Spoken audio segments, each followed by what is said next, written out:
جی جو ٹاپک آج مجھے دیا گیا ہے کچھ اس طرح ہے کہ سرمایہ دارہ نظام کا جبر، اس کی مختلف جہتیں اور ممکنان حل۔ سرمایہ دارہ نظام یا کیپٹلزم اگر ہم دیکھیں تو یہ ایک ایسا نظام یا ایک ایسی کیفیت ہے جس کے اندر ہم سب اس میں کوئی تفریق نہیں ہے، چاہے امیر ہے، غریب ہے، کوئی انڈسٹریلسٹ ہے، کوئی بیوروکریٹ ہے، کوئی فوجی ہے، کوئی جج ہے۔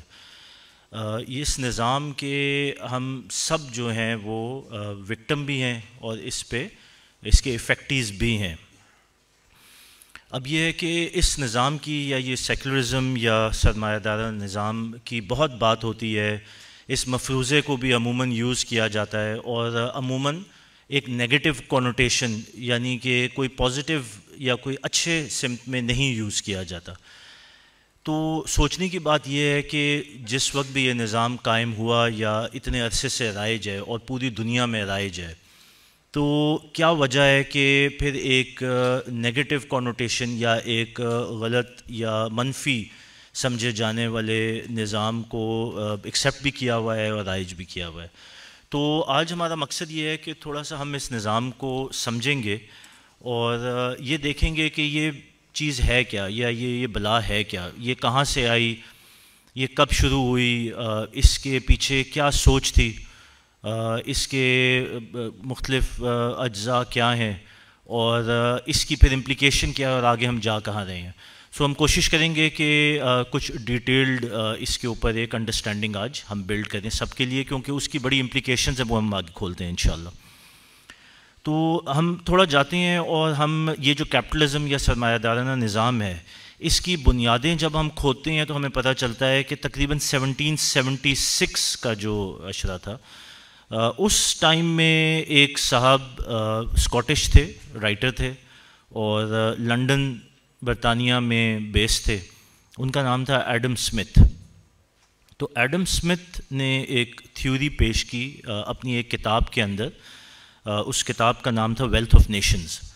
تو اس کتاب کے اندر انہوں نے ایک کانسیپٹ سامنے رکھا کہ دنیا کے اندر یہ جو معیشت کا نظام ہے یا جو اکنامکس ہے، ان کے جو پیرامیٹرز ہیں وہ ہمیں دوبارہ سے وضع کرنے چاہیے اور ان کو ایک نئی سمت دینی چاہیے تاکہ ایک اچھی پرفارمنس ڈیلیور ہو سکے۔ تو میں موٹے موٹے اس کے نقاد آپ کے سامنے رکھتا ہوں، ظاہر ہے یہ ایک پوری کتاب ہے اور اس کے اوپر بڑی ڈیٹیل ڈسکشن ہے، لیکن اس کے آپ کہتے ہیں کہ بنیادی جز کیا ہیں؟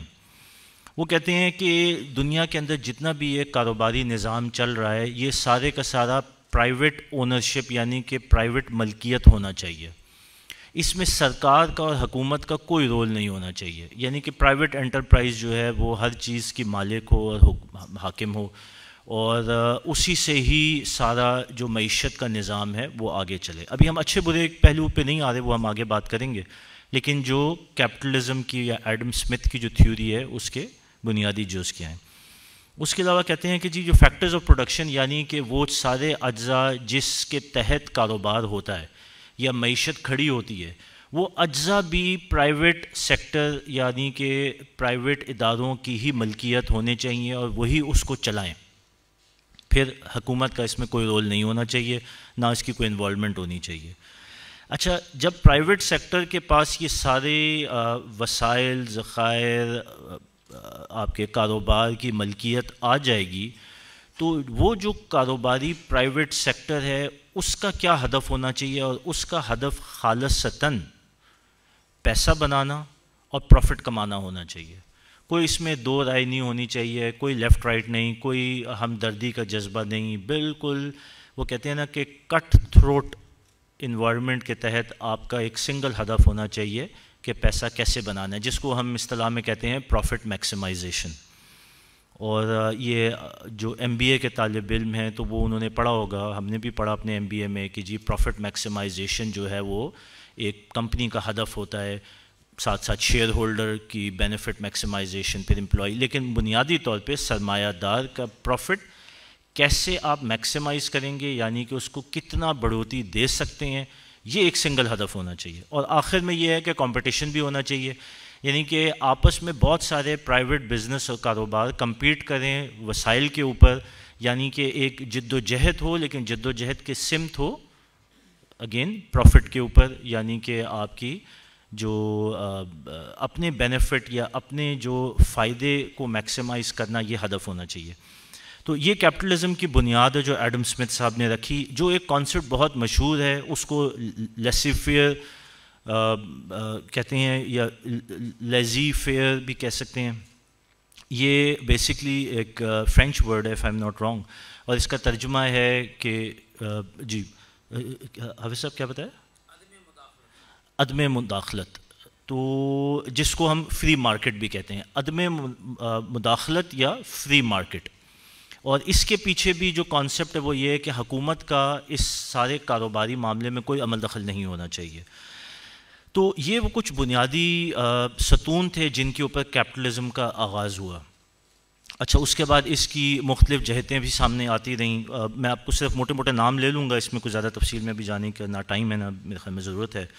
اولگارکک کیپٹلزم، جس طرح ہمارے مڈل ایسٹ کی حکومتیں ہیں ان کو اولگارکک کیپٹلزم کے نام سے بھی جانا جاتا ہے.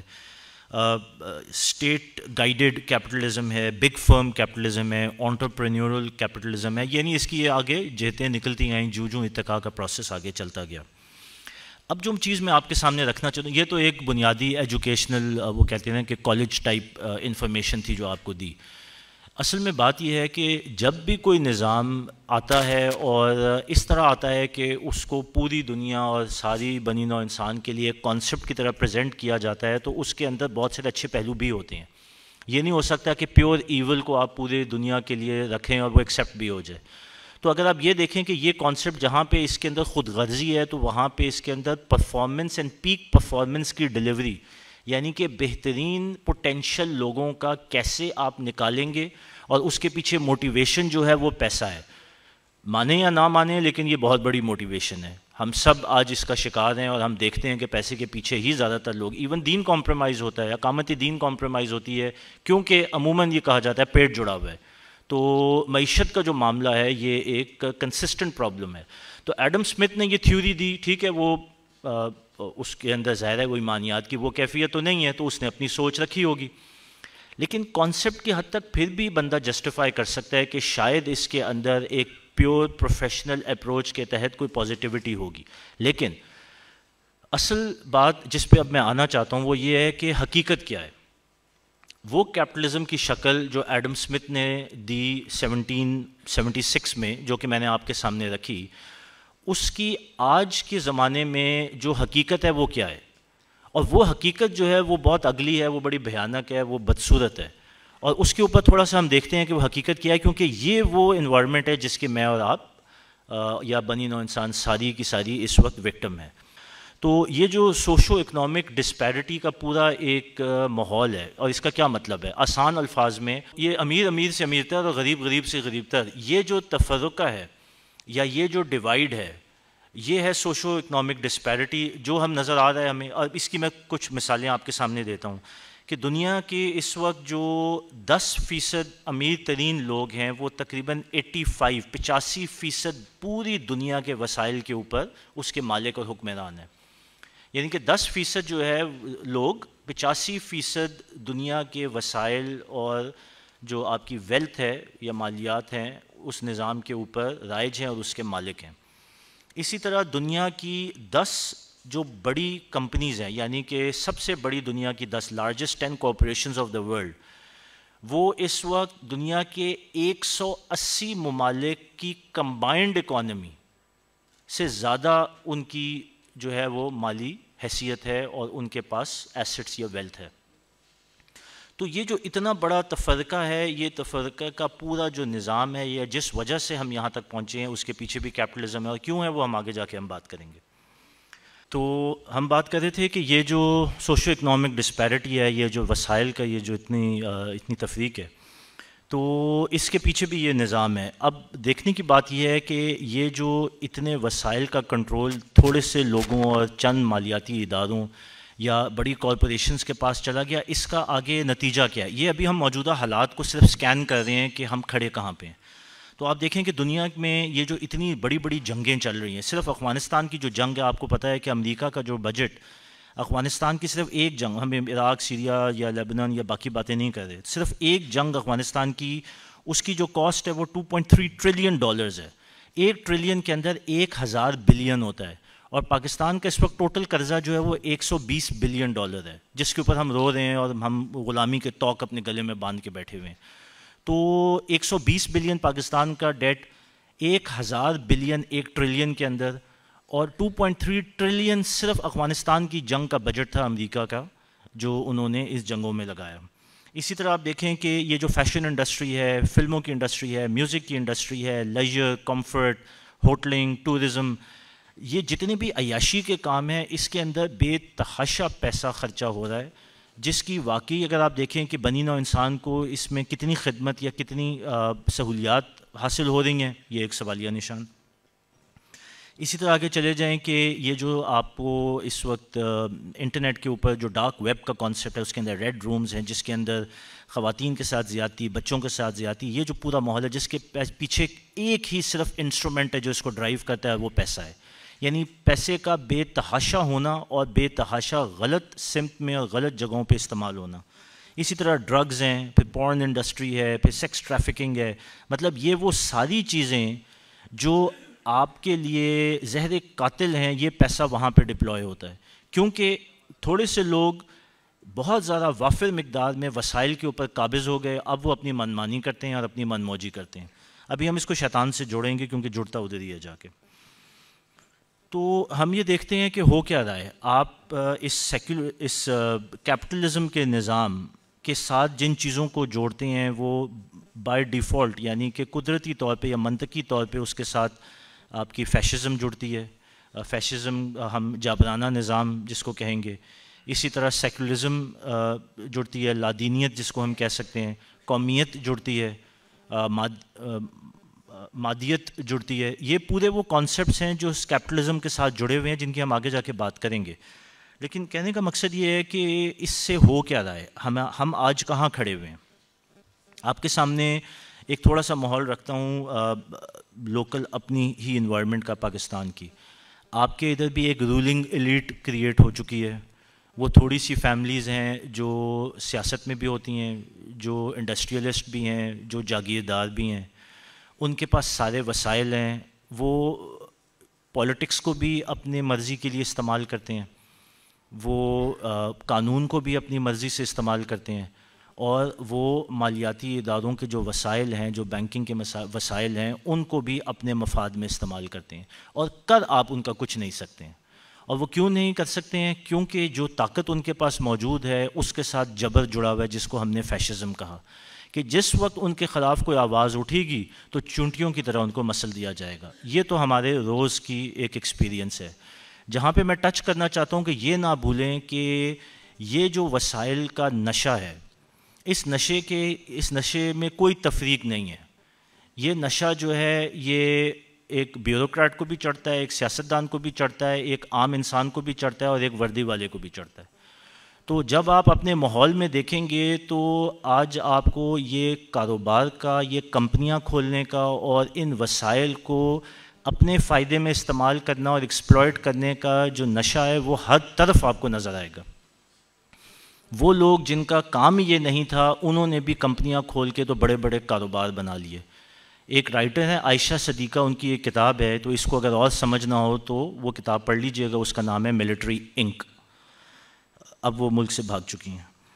تو پھر یہ چیز جب آگے جاتی ہے تو یہ جڑتی کہاں ہے؟ یہ جڑتی ہے سول لبرٹیز، کہ عام انسان جو ہے جب اس کی حیثیت کیڑے مکوڑوں کی رہ جاتی ہے اور طاقت اور وسائل جب ایک طرف اکٹھے ہو جاتے ہیں تو اس کے بعد آہستہ آہستہ ایک پروسیس شروع ہوتا ہے جہاں پہ آپ کی حریت جو ہے وہ کمپرومائز ہونا شروع ہوتی ہے.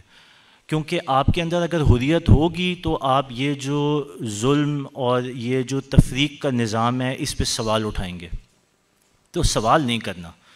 اگر سوال اٹھائیں گے تو ظاہر ہے اس میں پرابلم ہے، اور حریت جو ہے وہ تو سوال اٹھانے کا ہی نام ہے، پہلا قدم ہی سوال اٹھانا ہے.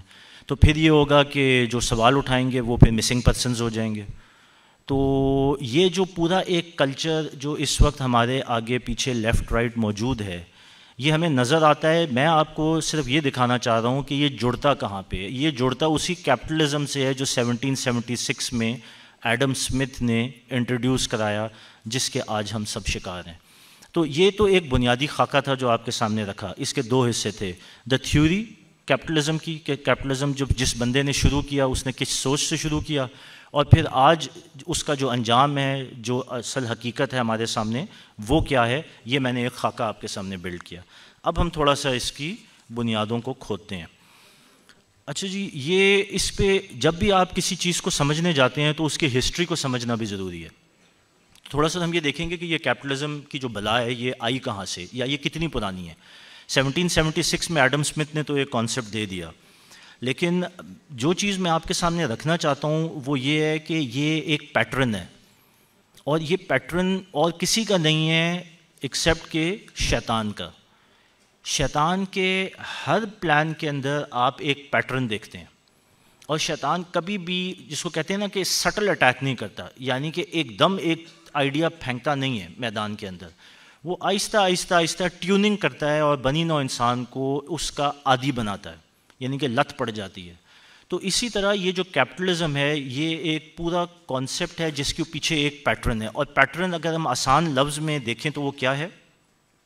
یہ وہ لڑائی ہے جو رحمانیت اور شیطانیت کے بیچ میں ڈلی ہوئی ہے پہلے دن سے. اس کی ایک پریکٹیکل مثال اگر آپ کے سامنے رکھوں تو حضرت عیسیٰ علیہ السلام کا وہ واقعہ جب وہ ٹیمپل ماؤنٹ، جس کو ہم بیت المقدس کہتے ہیں، وہاں پہ وہ جو تاجر بیٹھے ہوئے تھے یہودی جو کاروبار کر رہے تھے سونے کے سکوں کا، تو وہ جب وہاں پہ آئے اور انہوں نے دیکھا کہ یہ عبادت کی جگہ پہ جو کاروبار چل رہا ہے، تو وہ اتنا غصے سے بھرپور تھے کہ انہوں نے وہ کک مار کے اور ٹھڈے مار کے تو وہ سارے ان کے وہ تخت الٹا دیے، اور مطلب جو بھی وہاں پہ ایک لڑائی کا ماحول ڈل گیا، جس کے ریاکشن میں پھر وہ منظم ہوئے، جو خالد صاحب نے بھی بات کی کہ پھر اس کا ریاکشن تو آتا ہے. پھر وہ منظم ہوئے اور وہی جو شریعت اس وقت موجود تھی اسی کو ہی ان کے خلاف استعمال کیا، لیکن وہ ایک الگ ٹاپک ہے. مزے کی بات یہ ہے کہ حضرت عیسیٰ علیہ السلام نے جس کاروبار کو توڑا تھا اور جن تختوں کو الٹایا تھا، اس وقت لیٹن اف آئی ریممبر کریکٹلی جو زبان تھی اس میں ان تختوں کو بانکو کہتے تھے، اور وہی آگے جا کے پھر بانکو سے بینک بنے. لیکن یہ ایک الگ ٹاپک ہے، اس کو ہم آگے پھر جوڑیں گے دوبارہ، صرف آپ کے ذہن میں یہ چیز ڈالنا چاہ رہا ہوں. تو کیپٹلزم کیا ہے؟ یہ کیپٹلزم کا ایک سلسلہ ہے، یہ ایک کیفیت ہے. میرے خیال میں یہ ایک آئیڈیالوجی ہے. یہ آئیڈیالوجی ان مفاد پسند ٹولے کی ہے جس کو شیطان نے ایک بڑے منظم طریقے سے ہائی جیک کیا ہے. دیکھیں، شیطان کا اصل آبجیکٹو کیا ہے یہ آپ سب کو پتہ ہے. پہلے دن سے جو اس نے وہ انا کا مسئلہ بنا کے ایک اللہ سبحانہ وتعالیٰ کے ساتھ جو معاملہ ہوا، اور اس کے بعد پھر اس کو جو چھوٹ ملی، تو اس کا تو ایجنڈا ہی یہ ہے کہ وہ بنی نوع انسان کو گمراہ کرے. گمراہ کرنے کے پیچھے ایک بہت اچھا طریقہ یہ ہے کہ انسان کی جو نفس ہے اس کے ساتھ کھیلا جائے. اور نفس کو جو چیز سب سے زیادہ اٹریکٹ کرتی ہے وہ محبتیں ہیں جو قرآن میں ہمیں بتا دی گئی ہیں، جن کے اندر مال ایک بہت بڑا کمپوننٹ ہے. تو یہ جو پیٹرن ہے اس کو آپ نے سمجھنا ہے کہ جب یہ مفاد ایک ٹولے کے سامنے آتے ہیں اور ان کے پاس پھر جب یہ وسائل بے تحاشا ہوتے ہیں اور اس کے پیچھے طاقت آتی ہے، تو یہ ظلم کا نظام ہے یہ اصل میں اس کی روٹس ہیں ہی کیپٹلزم کے اندر، جو کہ سرمایہ دارانہ نظام ہے. اچھا، اب ہم یہ دیکھیں کہ یہ جو نظام جو خود غرضی کا ہے اور جس میں مفاد جڑا ہوا ہے، کیا یہ صرف ایک مخصوص طبقے کے لیے ہے؟ اگر آپ ماضی میں اٹھا لیں، اور میں صرف اسلام کی بات نہیں کر رہا، اس میں کرسچینٹی بھی ہے، اس میں جوڈزم بھی ہے. جوڈزم میں میں نے آپ کو مثال دے دی حضرت عیسیٰ علیہ السلام کا وہ پورا واقعہ، تو وہاں سے ہی اس کی کڑیاں ملنا شروع ہو جاتی ہیں. اس کے آگے آ جائیں تو کرسچینٹی کے اندر بھی جو دینی طبقہ تھا جس کو ہم کلرجی کہتے ہیں، کیا وہ بادشاہوں کے ساتھ مل کے تو انہوں نے استحصال نہیں کیا؟ کیا انہوں نے دین کو کاروبار بنا کے تو اپنی پوری معیشت نہیں چلائی؟ پورے رومن کیتھولک بینکس چلتے ہیں، آج بھی چلتے ہیں، پہلے بھی چلتے تھے، جس کے اندر وہ وسائل کو اپنے ہاتھ میں رکھتے تھے. جو ایک نائٹ ٹیمپلرز کا کانسیپٹ ہے جو اس وقت کی یہودیت اور پھر آج کی شیطانیت کے ساتھ جڑا ہوا ہے، ان کا اپنا ایک پوری بزنس ایمپائر تھی، جو آئے تھے آرتھوڈاکس کرسچن، یعنی کہ آپ کہہ لیں انتہا پسند، آج بھی انتہا پسند ہیں اور اس وقت بھی انتہا پسند تھے، اس روپ میں آئے تھے، لیکن پیچھے مفاد جڑے ہوئے تھے. اب اس کو آج ٹرانسپوز کر لیں اس وقت کے موجودہ ہمارے امت کے معاملات میں، تو دین جو ہے وہ کتنا خالص دین رہ گیا اور کتنا کاروبار ہے، یہ ہم سب کے سامنے ہے. تو مقصد یہ ہے کہ یہ جو مفاد پیچھے جڑے ہوئے ہیں اس سے کوئی بھی نہیں بچا. شیطان کا جو وار ہے وہ اکراس دا بورڈ ہے. خالد صاحب نے یا نوید صاحب نے ٹچ کیا تلبیس ابلیس کو، جو کتاب ہے ابن جوزی کی. وہ کتاب پڑھنے والی ہے کیونکہ وہ کتاب بتاتی ہے کہ یہ شیطان کے حربے آپ کے اوپر آتے کیسے ہیں، اور ان حربوں کو اگر سمجھیں گے تو یہ بات کھل جاتی ہے کہ یہ جو نفس کے ساتھ کھیلنا اور اس کے بعد یہ جو لالچ ہے جس کے اندر وسائل کے اوپر قابض ہونا، یہ انسان کی ایک ویکنس ہے. اسی ویکنس کو شیطان نے ایکسپلائٹ کیا ہے. ایڈم اسمتھ کو استعمال کر لیا، ظاہر ہے وہ تو دیندار نہیں تھا، لیکن اس کے بعد اس کی جو شکل اینڈ میں پہنچائی 1776 سے آج جہاں ہم کھڑے ہوئے ہیں، تو آج اس کی انتہائی بدنما شکل جو ہے ہمارے سامنے موجود ہے، کیونکہ اب یہ ظلم اور جبر پہ اتر آئے ہیں. تو ہم نے پیٹرن بھی دیکھ لیا جی. اچھا تھوڑا سا ہم اور آگے آتے ہیں. اب اس کو تھوڑا سا میں اب یہ انٹرسٹنگ ہوتی ہے یہاں سے جو ٹرننگ پوائنٹ ہے. آپ کو یاد ہوگا کہ and of 18th century early 19th century تک امریکہ اور یورپ کی جو ڈیولپمنٹ تھی وہ سلیوری یعنی کہ غلاموں کی تجارت سے ہوئی تھی. اور امریکہ میں جتنا ریل روڈ کا نیٹ ورک ہے، برطانیہ کے اندر جتنی بھی کوئلے کی کانیں ہیں، سب میں غلام افریقہ سے پکڑ کے لائے جاتے تھے اور ان کو پھر جبراً ان سے کام کرایا جاتا تھا. امریکہ کے اندر ایگریکلچر بھی سارا اسی طرح چلتا تھا، تجارت کا ایک انفراسٹرکچر ڈیولپمنٹ کا سسٹم. تو یہ ایک غلاموں کا ایک یا غلاموں کی تجارت کا ایک نظام تھا جو رائج تھا. لیکن انہی ایڈم اسمتھ کا ایک اور بھی مشاہدہ تھا، اور یہاں پہ ایک ارتقاء کا بھی پروسیس چل رہا تھا جس کی ڈاکٹر صاحب بھی بات کرتے ہیں کہ وہ جو پرانی سلیوری تھی جس میں جبر تھا اور زبردستی لوگوں کو یا غلاموں کو پکڑ کے لاتے تھے اور ان سے کام کراتے تھے، وہ اب معیوب ہونا شروع ہو گیا تھا. کیونکہ جو ارتقاء ہو رہا تھا تو یہ چیز نظر آ رہی تھی کہ جبر ہمیشہ نہیں چل سکتا. اسی طرح ایڈم اسمتھ نے یہ مشاہدہ کیا کہ یہ جو غلام آپ خریدتے ہیں، اس کے بعد اس کو ادھر لاتے ہیں، اس کے بعد اس کو پالتے ہیں، اس کو کپڑا، کھانا، گھر، سب کچھ، اس کی فیملی، پھر یہ تو بڑا مہنگی پروپوزیشن ہے. تو اس سے اور پھر اس کے بعد زبردستی کر کے تو وہ موٹیویشن نہیں کسی بھی انسان میں آتی جو موٹیویشن پیسے سے آتی ہے. تو کیا ضرورت ہے کہ غلاموں کے اوپر اتنا خرچہ کریں اور اتنی مصیبت پول لیں؟ کیا ہم بنی نوع انسان کے مائنڈ کو ایسا غلام بنا لیں کہ وہ سمجھے کہ میں آزاد ہوں، لیکن حقیقتاً میں اس نظام میں ہوں جس میں وہ غلام ہی ہیں؟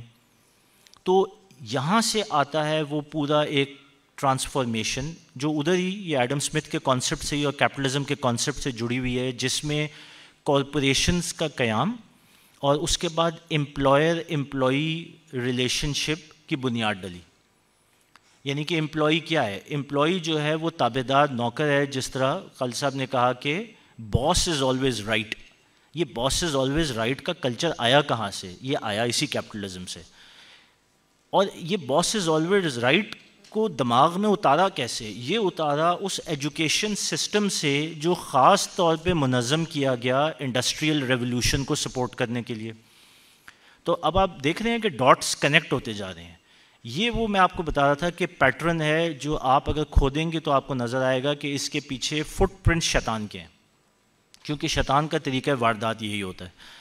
تو یہ کانسیپٹ کیپٹلزم کا، اس کے بعد انڈسٹریل ریولوشن، اس کے بعد ایجوکیشن سسٹم کی ٹرانسفارمیشن، یعنی ایک ایسی نسل پوری پیدا کر دی جو ذہنی طور پہ بچپن سے ہی تیار ہے، اور ان کے والدین ان کو تیار کرتے ہیں کہ تم نے یہ مراحل پڑھائی کے کرنے کے بعد نوکر بننا ہے. سو اس کے لیے تیاری کرو اور محنت کرو کہ تم بہترین سے بہترین نوکر بن سکو. سو یہ جو امپلائر امپلائی کا ریلیشن شپ تھا یہ بھی اسی غلامی کے ساتھ جڑا ہوا ہے. اور اس کے پیچھے واردات کیا ہے؟ واردات یہ ہے کہ جو غلام کو جبراً رکھتے تھے اس کی جگہ آپ ایک ایسا اکنامک سسٹم بناؤ اور اس میں جو غلامی کا توق ہے وہ انسان کی خواہشات کے ساتھ جوڑو، لیکن وسائل ان کو اتنے ہی دو کہ وہ ہر وقت ان خواہشوں کو پوری کرنے کے لیے اس ٹرک کی بتی کے پیچھے دوڑتے رہیں۔ پورا نہیں ہوگا کبھی بھی، بہت تھوڑوں سو کا پورا ہوگا، اور جن کا پورا ہوگا ان کا اتنی وافر مقدار میں ہوگا کہ وہ بالکل پھٹ جائیں گے، اور پھر وہ عیاشی کریں گے اور وہ سارا کچھ کریں گے جو ہم پہلے بات کر چکے ہیں۔ تو یہ وہ موٹیویٹنگ فیکٹر ہے جو اس کیپٹلزم کے پیچھے ہے کہ سب کو ایک سنگل پوائنٹ آف فوکس کے پیچھے لگاؤ، جو کہ پیسہ ہے، یا پیسہ کمانے کی وہ حرص ہے جو انسان کے اندر ڈالی ہوئی ہے۔ تو یہ جی کچھ ہم نے دیکھا کہ اس کا ماضی کیسا تھا۔ اب اس کیپٹلزم کی جو بلا ہے یہ اتنا سادہ معاملہ نہیں ہے، ابھی تو ہم نے اس کو سادہ سادہ ہی رکھا ہے، موٹی موٹی باتیں کی ہیں کہ اس کے کانسیپٹ کیا تھا، اس کے پیچھے موجودہ حالات کیا ہیں، اس کی ہسٹری کیا ہے، کیسے اس کا ارتقاء کا ایک پروسیس ہوا۔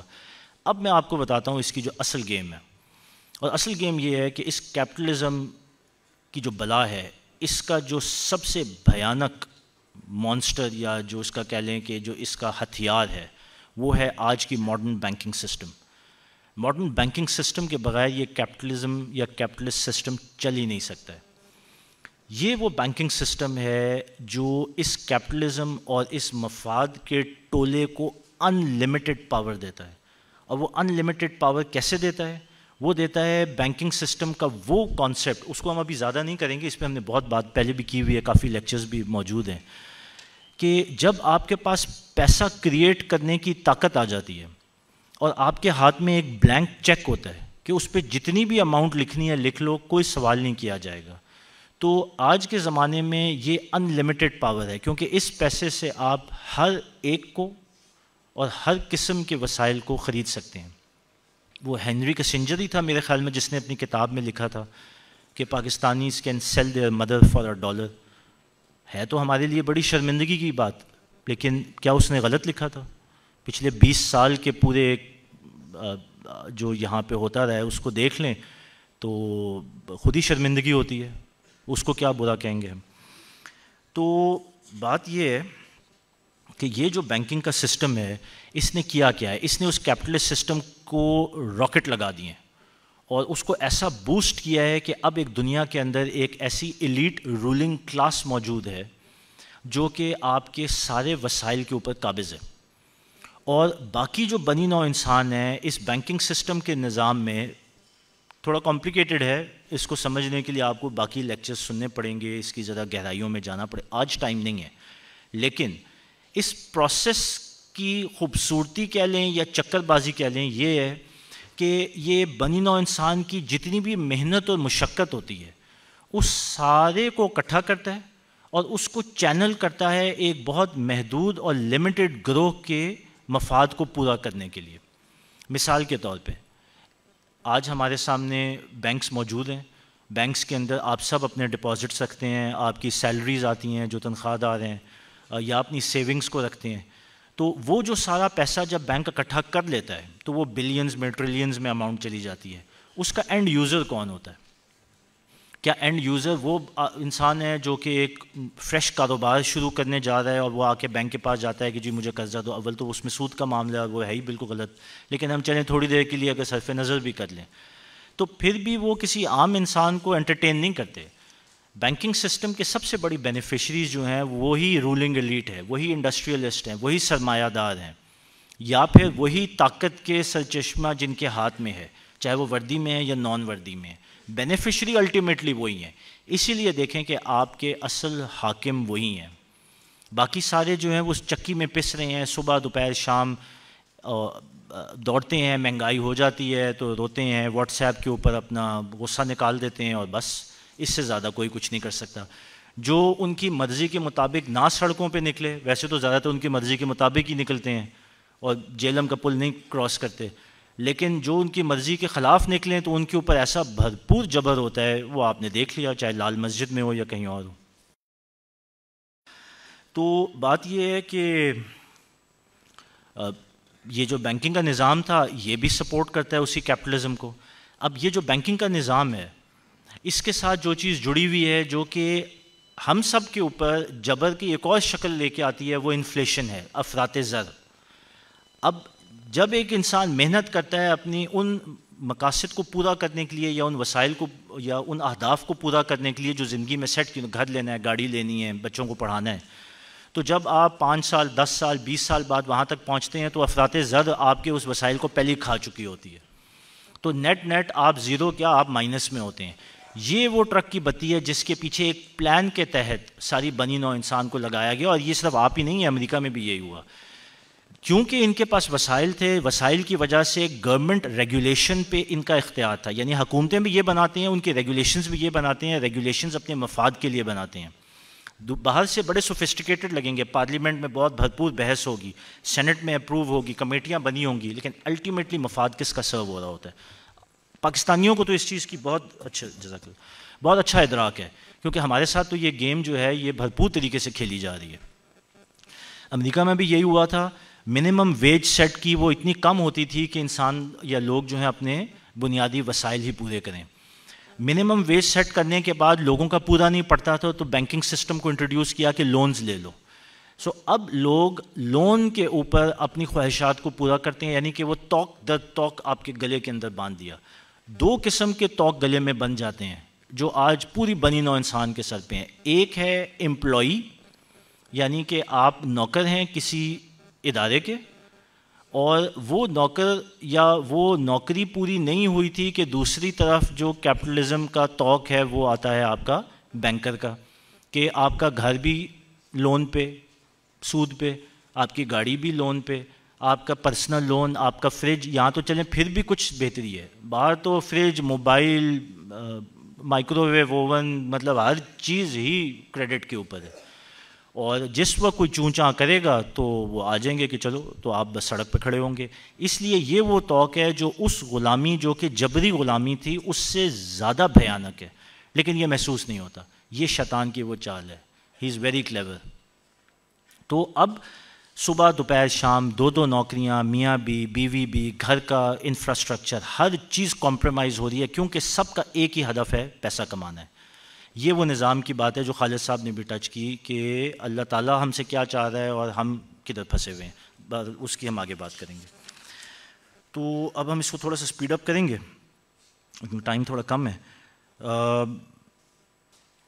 یہ ہو گیا, 2 ہو گئے, یہ بینکنگ, ٹھیک ہے جی. انفلیشن کی بھی ہم نے بات کر لی. تو اب یہ ہے کہ بینکنگ کی ہم نے بات کر لی, تھوڑا سا اس کو ہم شارٹ ہی کر لیتے ہیں. بس آخری بات میں یہ کروں گا کہ آخری بات مطلب اس ٹاپک کی کہ یہ جو سسٹم ایک منظم طریقے سے رائج ہوا ہمارے اوپر, اور بینکس آئے, اور بینکس کا وہ توق اور وہ امپلائر اور پھر وہ لونز کا پورا جو سسٹم ہے, یہ صرف لمیٹڈ نہیں ہے افراد کے اوپر, کیونکہ اس نظام کو منظم کیا ہے اوور ٹائم. اب اس میں پورے کے پورے ملک بھی جڑے ہوئے ہیں یا جکڑے ہوئے ہیں. اور وہ کس طرح ہے, وہ ہے عالمی مالیاتی اداروں کے تھرو. کیونکہ جس وقت یونائٹڈ نیشنز بنائی گئی دوسری جنگ عظیم کے بعد, تو یونائٹڈ نیشنز کے جو ذیلی ادارے تھے جو کہ ان کے ایجنڈے کو سرو کرنے آئے تھے, اس میں IMF ہے, سنا ہی ہوگا نام اس کا آپ نے, اور ورلڈ بینک ہے, اور ورلڈ ٹریڈ آرگنائزیشن ہے. تجارتی گزرگاہیں, دنیا کے وسائل, دنیا کی تجارت, سب کے اوپر اسی مفاد والے ٹولے کا قابو ہے. اسی لیے آپ دیکھیں کہ آپ کے ملک میں رولنگ ایلیٹ کی کوئی خاص پہچان نہیں ہے. یہ ایک رولنگ ایلیٹ ہے جو آپ کو ہر شعبے, ہر ادارے, ہر ڈپارٹمنٹ کے اندر نظر آئے گی. یہ اپنے مفاد کے ہیں. ہم عموماً کہتے ہیں نا کہ جس وقت برا ٹائم آئے گا تو ان کا کیا ہے, ان کے تو بچے بھی باہر, ان کے تو جاگیریں بھی باہر, ان کے تو پیسہ بھی باہر, یہ تو اپنا سامان اٹھائیں گے, فلائٹ پکڑیں گے, چلے جائیں گے. تو وہ حقیقت ہے. اور وہ کیسے ہوئی, وہ اسی نظام کے تھرو ہوئی. تو پرابلم سارے کا سارا جو جڑا ہوا ہے وہ اس نظام کے ساتھ جڑا ہوا ہے. اچھا جی, کوئی میں دیکھ لوں کوئی پوائنٹ رہ تو نہیں کیا ہے. تو بس یہی ہے پاکستان میں, بس یہی میں کہنا چاہ رہا تھا کہ ہاں ایک پوائنٹ جو رہ گیا. تو ہمیں ہماری جو ماسز ہیں ان کو کن کام پہ لگایا ہوا ہے, میوزک اور فلم اور کرکٹ میچوں اور سپورٹس کے اوپر تو لگا. بائی دا وے ٹھیک ہے، کرکٹ سے ہم سب کی بڑی ایک پیشنیٹ وابستگی. یہ میں آپ کو بتا دوں، دنیا میں سپورٹس کا کانسیپٹ منظم طریقے سے شروع کرنے کا، جس کو اولمپکس کہتے ہیں، یہ شروع ہی رومنز نے کیا تھا کہ عوام کو ادھر بزی کرو، کیونکہ دوسری طرف جنگیں ہار رہے تھے. تو جنگیں ہارنے کا جو پولیٹیکل بیک لیش تھا، اس سے بچانے کے لیے جو ہے وہ سپورٹس شروع کی تھی، جس کو اولمپکس بھی کہتے ہیں. تو یہ ویسے میں نے ایک پوائنٹ ٹچ کیا. بہرحال ہمیں تو لگایا ہوا انہوں نے دھرنوں میں اور تبدیلی کے نعروں میں یا ایکسٹینشنز میں، یا پھر نمبر 1 ادارے کا نمبر 1 آ رہا ہے اور جا رہا ہے، اور بس انہی چکروں میں لگایا ہوا ہے. یہ سارے ڈرامے بازی ہمارے ساتھ ہوتی ہے اور پیچھے اصل میں گیم ڈلی ہوئی ہے. تو اصل گیم کو، یہ سارا جو آپ کے ساتھ بات کرنے کا مقصد ہے، اصل گیم کو پہچانیں. یہ ان کی بندر بانٹ کو نہ دیکھیں یا ان کی یہ پھرتیوں کو نہ دیکھیں. گیم پیچھے کچھ اور ڈلی ہوئی ہے اور مسلسل طور پہ ڈلی ہوئی ہے. اس گیم کو ہم سمجھیں گے، اس کا ادراک ہوگا تو ہم اس کے خلاف کوئی منظم کام کر سکیں گے یا کوئی تحریک اٹھا سکیں گے. آخری چیز اس ٹاپک کو لے کے جو میں آپ کے سامنے رکھنا چاہتا ہوں، میں نے آپ سے بار بار شیطان کی بات کی اور شیطان کے پیٹرن کی بات کی. یہ شیطان کے مینیفیسٹو کا پارٹ ہے، اور اس کو اگر آپ نے حقیقی طور پہ دیکھنا ہے کہ میں کیوں کہہ رہا ہوں یہ مینیفیسٹو کا پارٹ ہے، تو ایک ڈاکیومنٹ ہے جو کتاب کی شکل میں ہینری فورڈ جو امریکی پریزیڈنٹ تھا اس نے چھاپی تھی، اور اس کا نام تھا، جو ڈاکٹر صاحب بھی عموماً لیتے ہیں اور میرے خیال میں کافی لوگوں کو پتہ بھی ہوگا، اس کا نام ہے protocols of the learned elders of Zion. یہ ایک بکلٹ ہے، ایک ڈاکیومنٹ ہے. ہینری فورڈ نے اس کا ترجمہ کر کے چھپوایا. جرمنی میں یہ پکڑی گئی تھی، جرمن انٹیلیجنس نے پکڑی تھی. یہ اس وقت کے جو یہودی تھے، جو آپ کہہ لیں کہ آج کے فری میسن یا الومناتی ہیں، یہ اس گروہ کا ڈاکیومنٹ تھا جو کہ انٹرسیپٹ ہوا اور پکڑا گیا. اس کے اندر انہوں نے اپنے اہداف بتائے ہیں جو شیطان دے رہا ہے اس یہودی ٹولے کو، کہ بنی نوع انسان کے ساتھ ہم نے کرنا کیا ہے، ہمارا ایجنڈا کیا ہے، یعنی شیطان کا مینیفیسٹو. یہ ڈاکیومنٹ پڑھیں اگر آپ کے پاس ٹائم ہے، آپ کو سمجھ میں آ جائے گی کہ یہ کیپٹلزم کی جتنی ہم نے باتیں کی ہیں، یہ سارا اس مینیفیسٹو کو پورا کرنے کی سٹیپس ہیں.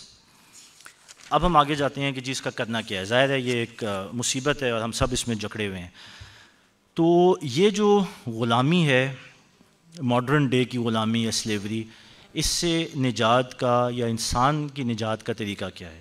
اور وہ طریقہ جو ہے، اس کا جو پروسیس ہے، اس کے بارے میں خالد صاحب نے بھی ٹچ کیا. اس کے اوپر خالد صاحب نے لیکچرز بھی بہت سارے دیے ہوئے ہیں، اور اس کو میں جوڑتا ہوں عمرانی فکر کے ساتھ.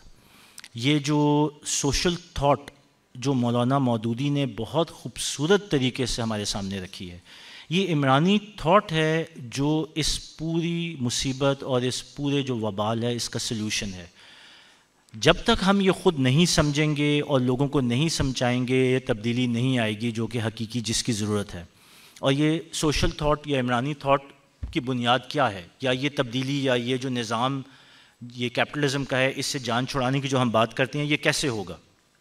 دیکھیں، یہ تب ہوگا جب ہم سمجھیں گے کہ جو حقیقی نظام جو انسانیت کی جس کو ضرورت ہے وہ ہے جو اللہ اور اللہ کے رسول صلی اللہ علیہ وسلم نے ہمارے سامنے رکھا. جب تک وہ نظام چینج نہیں ہوگا، آپ کی جان ان حربوں سے نہیں چھوٹے گی، کیونکہ یہ حربیں ایک شکل میں نہیں ہیں، یہ بہت اشکال میں ہیں. اور حربیں ہیں کس کے؟ اس دشمن کے جو اللہ تعالیٰ نے کہا کہ ہمارا الٹیمیٹ دشمن ہے. اس دشمن کو سامنے رکھتے ہوئے ہمیں نظام کی تبدیلی کی جب ہم بات کرتے ہیں تو جو اس کا پورا پروسیس ہے وہ عمرانی فکر کے اندر ہے. اب ہم کیا کہتے ہیں؟ ہم کہتے ہیں کہ پوری دنیا آج تنگ ہے اس سارے نظام سے، ٹھیک ہے؟ تو وہ جو آلٹرنیٹ نظام آئے گا وہ کیا ہوگا؟ وہ ایسا نظام ہوگا جس کے اندر ریاست جو ہوگی وہ ماں کی طرح ہوگی، جو اپنی عوام کو پروڈکٹ سمجھ کے تو پروفٹ میکسیمائزیشن کے اوپر نہیں چل رہی ہوگی. اس کے ادارے جو ہیں وہ اپنے مفاد کو میکسیمائز کرنے کے لیے کام نہیں کر رہے ہوں گے، بلکہ حقیقتاً عوام کی بہتری کے لیے کام کر رہے ہوں گے. لیکن اس کے اندر جبر بھی نہیں ہوگا، اس کے اندر انسان کو کاروبار کرنے، اپنے وسائل کو بھرپور طریقے سے استعمال کرنے کی بھی آزادی ہوگی. تو ہمیں یہ سمجھنا ہے کہ وہ کون سا نظام ہے جو ہمارے پاس موجود ہے، جو ہمیں اللہ تعالیٰ اور اللہ کے رسول صلی اللہ علیہ وسلم نے دیا، اس کو رائج بھی کر کے دکھایا. اب اس کی جو پیاس ہے وہ اس وقت پوری دنیا کے اندر موجود ہے. اور میں آپ کو بتاؤں کہ یہ چھوٹا جذبہ نہیں ہے، بہت ساری اس وقت دنیا میں موومنٹ چل رہی ہیں جو کہ اس کیپٹلسٹ نظام کے خلاف ہیں، اور وہ سیکولر موومنٹس ہیں. ہم تو اس کو اپنے ایمانیات سے، اور ہم تو اپنے وہ جو کہتے ہیں نا کہ وہ اللہ کی جو ہدایات ہیں، جو قرآن ہے اور سیرت اور حدیث ہے، اس سے ہم اس کو عکس کرتے ہیں. انہوں نے تو مشاہدے سے یہ چیز دیکھی کہ یہ جبر اور ظلم کا نظام ہے. ایک ورلڈ ٹریڈ آرگنائزیشن کی، میرے خیال میں 80s کی بات ہے، ایک کانفرنس تھی جس کے باہر ایک بھرپور مظاہرہ ہوا تھا، جس میں لا انفورسمنٹ ایجنسیز کو بلانا پڑ گیا تھا. یہ امریکہ میں بھی ہوا، یہ یورپ میں بھی ہوا. اس کو کنٹرول کرنے کا اتنا شدید جذبہ تھا لوگوں کا. ابھی ریسنٹلی یہ اس دہائی میں اگر ہم دیکھ لیں تو آکوپائی وال اسٹریٹ کی ایک موومنٹ چل رہی ہے. اسی طرح کی ایک موومنٹ رشیا میں بھی چلی جو کیپٹلسٹ کے خلاف ہے. یعنی کہ اس چیز کی سینس اور جذبہ موجود ہے، لیکن لوگوں کے پاس سلوشن نہیں ہے. سلوشن کیا ہے؟ عمرانی فکر، وہ دین کا نظام جو کہ پرفیکٹ ہے، جو کہ ہمارے پاس ہے، لیکن ہم وہ اس کو آگے لے کے نہیں جاتے. اور لے کے کب جائیں گے؟ جب ہم اس کو پہلے خود سمجھیں گے اور اس کے بعد اس کا ایک ورکیبل ماڈل جو ہے وہ دنیا کے سامنے رکھیں گے. ورکیبل ماڈل بن سکتا ہے. یہ جو ہم ساری باتیں کر رہے ہیں، نظام کون سے؟ ہم نے تو آج کیپٹلزم کی بات کی. دوسری طرف ایک آلٹرنیٹ نظام تھا سوشلزم کا، جو کہ فیل ہو گیا. اب دو نظام دنیا کے سامنے ہیں. تیسرا جو اسلامک فارم آف ڈیموکریسی آپ کہہ لیں، اور اس کا جو ایک مالیاتی نظام، اور وہ جو پورے سیکشنز ہیں ہمارے، جو ہمارا سیاسی نظام ہے، معیشت کا نظام ہے، معاشرتی نظام ہے، وہ سارے ورکیبل ماڈلز اس وقت دنیا کو ضرورت ہے کہ ہم سامنے رکھیں. اپلائی کر سکتے ہیں تو کریں، اور اس کا ورکنگ ماڈل لوگوں کے سامنے اور دنیا کے سامنے کھول کے رکھیں، کیونکہ اس کی ایکسیپٹیبلٹی اس وقت بہت زیادہ ہے. تو پھر یہ ہے کہ اس نظام کو وہ اپنی ڈیفینیشن میں بھی بیان کرنا شروع ہو گئے ہیں. اس کو مکسڈ اکانومی کہتے ہیں، نہ کہ جو کہ نہ کیپٹلزم ہے نہ سوشلزم ہے. تو اگر ہم اپنے نظام کو بھی کھودیں گے تو ہم بھی کہیں اسی کے قریب قریب کھڑے ہوئے ہیں. جب ریاست ماں کی جیسی ہونی چاہیے تو سوشلزم کا ٹچ آتا ہے. لیکن جب ہم کہتے ہیں کہ جی ڈیموکریسی بھی ہونی چاہیے، لیکن حاکمیت اللہ کی ہونی چاہیے، لیکن انسان جو ہے اپنا خلیفہ خود چوز کرے گا، تو اس کے اندر ویسٹرن ڈیموکریسی کی بھی ایک شکل نظر آتی ہے. تو بٹوین دیز ٹو سسٹمز، جس میں ایک بیلنس بھی ہونا چاہیے، is where the solution is. وہ اس کو مکسڈ اکانومی یا مکسڈ سسٹم کا نام دینا شروع ہو گئے ہیں، لیکن سمجھ نہیں آتی ان کو کہ ایگزیکٹلی کیا ہے. یہ ہمارا کام ہے کہ اس پرفیکٹ نظام کو جو اللہ سبحانہ تعالیٰ نے ہمیں دیا، یہ بنی نوع انسان کے سامنے رکھیں. اس نظام میں کیا ہوگا؟ اس نظام میں ایک ویلفیئر اسٹیٹ ہوگی. آج ہم امیگریشن لے کے باہر جاتے ہیں، کینیڈا جاتے ہیں، دوسرے ملکوں میں جاتے ہیں، کیونکہ یہ ویلفیئر اسٹیٹس ہیں. تو جی سر، تو ویلفیئر اسٹیٹ کا وہ پورا نظام جو 1400 سال سے ہمارے پاس موجود ہے، اس کو اب سامنے لانے کا ٹائم ہے، جہاں پہ لوگوں کی حریت محفوظ ہو، ان کے جان و مال محفوظ ہو، ان کی عزت ہو، ان کے پاس اپرچونٹی ہو کہ وہ محنت کریں اور آگے بڑھیں. لیکن یہ جو وسائل اسٹیٹ اکٹھی کرے یا افراد اکٹھی کریں، اس کو پھر دوبارہ لگائیں دنیا اور لوگوں کی بہتری کے لیے، اللہ کے کلمے کی سربلندی کے لیے. اور اللہ کے کلمے کی سربلندی بھی تبھی ہے جب وہ نظام لائیں گے جس میں اللہ تعالیٰ چاہتا ہے کہ نظام عدل و قسط نافذ ہو. تو اس میں کوئی اللہ تعالیٰ کا مفاد تو نہیں ہے، وہ تو ہمارے لیے ہی وہ نظام ہے. تو بنی نوع انسان کا فائدہ اور کامیابی تبھی ہے جب ہم اس نظام کو اختیار کریں. یہ جو بڑے بڑے چیمپئن ہیں جو انوائرمنٹ کی بات کرتے ہیں، اور اتنی کانفرنسز انوائرمنٹل پروٹیکشن پہ کہ جی یہ جو دھرتی ہے، دھرتی ماں، اس کے اوپر بڑا ظلم ہو رہا ہے اور پولوشن، یہ نظام لے آئیں، وہ ساری کی سارے مسئلے حل ہو جائیں گے. کیونکہ یہ نظام کہتا ہے کہ بیلنس اختیار کرو، پیسے اور وسائل کو صحیح راستے پہ اختیار کرو. ایک طرف جو ہے اتنا پیسہ ہے کہ ان کو سمجھ نہیں آتی کہ کریں کیا، تو جنگیں ہی کرتے رہتے ہیں صبح دوپہر شام. تو دوسری طرف جو ہے لوگ بھوک سے مر رہے ہیں. تو یہ جو توازن قائم ہوگا، یہ کیسے ہوگا؟ یہ اس نظام سے قائم ہوگا جو نظام ہمارے پاس موجود ہے. سو عمرانی فکر از دا سلوشن، جس کے اوپر ہم نے کام کرنا ہے. آخر میں آپ سے گزارش یہ کروں گا کہ آپ کے پاس جو یہ کتابچہ ہے، اس کے اندر ایک ماڈل بھی دیا ہوا ہے، اور اس ماڈل کے اندر ویژن کی بات ہے، اور آئیڈیالوجی کی بات ہے، اور الٹیمیٹ پرپس کی بات ہے. تو سر میں اپنے گفتگو کی تکمیل کروں گا. تھوڑا سا آپ کو اس طرف مائل کر کے کہ یہ کتابیں سب کے پاس ہیں، تھوڑا سا اس کو ضرور دیکھیے گا۔ دیکھیں آئیڈیالوجی سے میں شروع کرتا ہوں کہ آئیڈیالوجی کیا ہے۔ یہ شبان المسلمین کی آئیڈیالوجی ہے، لیکن یہ آئیڈیالوجی ہم نے صرف جماعت کے لیے نہیں، یہ وہ کام ہے جو اللہ تعالیٰ ہمارے سے چاہتے ہیں کہ ہم کریں۔ نظریہ توحید، فرائض دینی کا، یعنی آئیڈیالوجی کیا ہے؟ نظریہ توحید، فرائض دینی کا جامع تصور اور دور حاضر میں توحید کی اساس پر مبنی سماجی، سیاسی اور معاشی نظام۔ پھر نظام، نظام کی بات کرنا اور نظام کو چینج کرنا از دا کی، یہ شبان کی آئیڈیالوجی ہے۔ اچھا جی، شبان کی آپ کہہ لیں کہ جو ویژن ہے اس کا پرپس کیا ہے؟ ہم نے کیوں، آئیڈیالوجی تو آ گئی، وہ تو اوپر کھڑی ہے، اس کے بعد ہم نے ویژن اپنی رکھی کہ عالمی نظام خلافت کا قیام، یعنی کہ یہ جب خلافت آئے گی، یہ جب نظام آئے گا تو یہ سارے جو ہم فائدے اور یہ جو ساری آپ کہہ لیں کہ برکات ہیں یہ کر رہے ہیں۔ اور اس ویژن یعنی عالمی نظام خلافت کے قیام کا مقصد کیا ہے؟ عدل و قسط کا قیام، یعنی نظام عدل و قسط کا قیام۔ تو ساری چیزیں جڑی ہوئی ہیں۔